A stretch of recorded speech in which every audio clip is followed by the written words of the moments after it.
So this episode of Thunderbolt, it was depressing. I was waiting a long time for this episode to come out because Thunderbolt's been amazing so far, and this episode was just as better as any other one. It's just, holy crap, it was depressing. It was very, very dark. It just told you the true cost of war. What war does to people. What actually, if you don't really want to give the orders, what actually does happen. In the sense, it kind of eats away at you as a person. In the sense, you have to live with the burden that you sent these people in to die. You, as a person, don't want to give these orders, but you have to go with these orders because you're going to war with Zeon. It's just so freaking depressing. I felt sorry for Claudia as a character because you could see it in her eyes. She didn't want to give these orders. She didn't want to send these children who the Federation had actually employed because they wanted more children soldiers because they're a bit more expendable than, say, a older generation, just to let them go and die because it was depressing. The fact that these children actually even looked up to the Gundam as this kind of relic, as this just god, it just made you feel like, oh man, it made it even more depressing because they were just getting mowed down. Literally, they were getting decimated by Zeon. They weren't living for more than 1 second. It was just what you're watching these kids just die in front of your eyes, and it was beyond depressing because you saw these kids that didn't want to die. They were trying to fight for what was right, but they were dying. They're getting killed by Zeon. Zeon was overwhelming them. In fact, they were maybe a little bit too inexperienced with this whole entire thing, made that whole ordeal probably even worse for them. The fact they've gone through training, they've done all they need to do to get there, but they're maybe a bit too inexperienced for that field. It was just so freaking depressing for that reason. It's just you watching these kids die in front of your own eyes. It was like, holy crap, Gundam. Just want to calm down a little bit there. And the way that Claudia also got shot at the end, it's just made you realise that actually she starts to live the burden of the fact she sent these children to die, the fact that the whole of the Federation ship actually went down as well.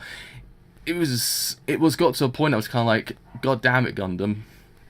I want to calm down a little bit. It's even the opening scene when Claudia was telling EO, I don't want to give these orders. You can see the juxtaposition between how depressing that section was and how happy and quite lively Daryl's section was.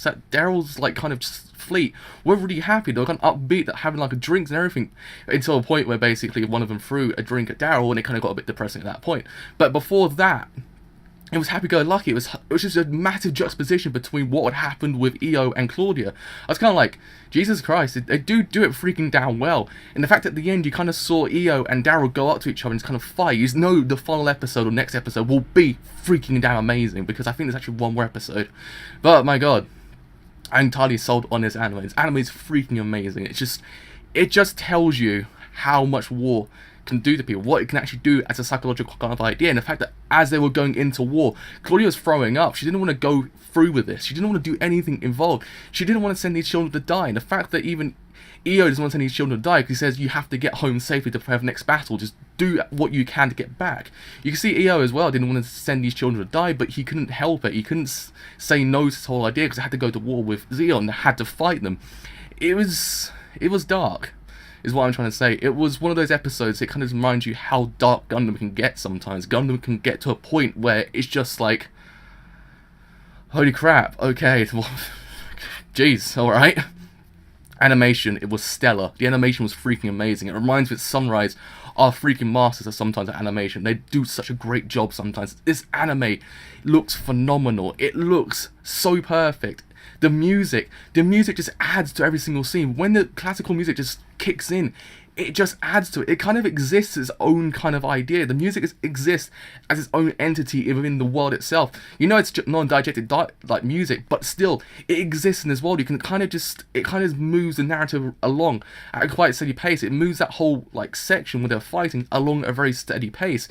It's just, the music's perfect. It kicks in when it needs to. When it does, it's freaking damn perfect. Like how they do it. I can't say anything against Sunrise. They do a freaking amazing job of what they do.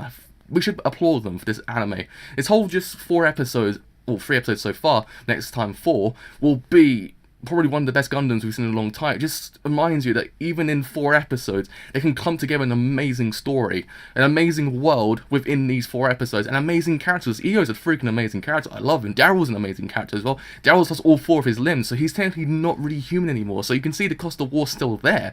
That he's actually a robot practically. So he still has his human capabilities, but he's more, I would say, robot than he's actually human. But again, he's an amazing character. He still has high spirits. He still goes through with everything. It's just, yeah, it's one of those things. It reminds me of Ein from Iron Blooded Orphans. The fact that he actually went through, he still had the high spirits, even though he wasn't what he was originally. He still went in there with high spirits. He still wanted to go through what he had to do and kind of accomplish what he had to do.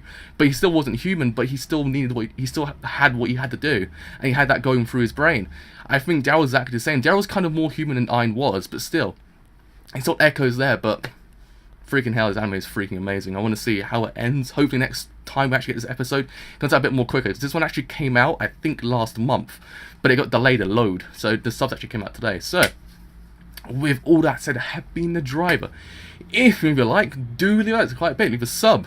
Do leave a like quite a bit. But with all that said, I've been the driver. And I will see you guys later. Bye for now.